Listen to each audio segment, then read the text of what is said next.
السلام عليكم متتبعي القناة، مرحبا بكم. اليوم عندي لكم فيديو خفيف وذو منفعة كبيرة.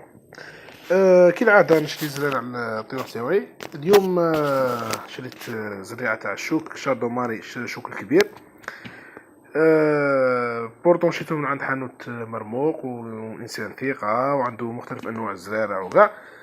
مي للأسف الشديد ستوكاج لمدة طويلة يعرض البذور للتلف، خاصة للتلوث بحشرات هذوك اللي ياكلوا المحتوى تاع البذور.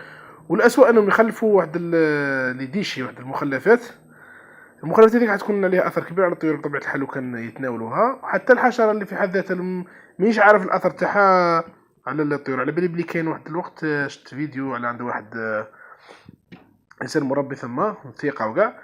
واحد الحشره كاينه في واحد الشوك، لو كان الزوج، لو كان هي تشوف الزوج يكون ياكل في البذور، تطلق واحد السم عصبي. الور هذيك الحشره لازم نيتراليزيوها من بعدها باش نمدلو البذور للطيور تاعنا.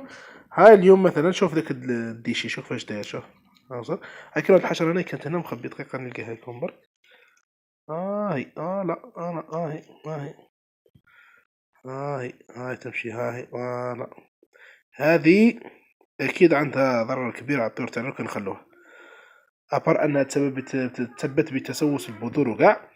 ولكن حاجه اخرى ميته. هذه ماشي حاجه، هذه تبان دوده صغيره، والله غير تبان دوده صغيره.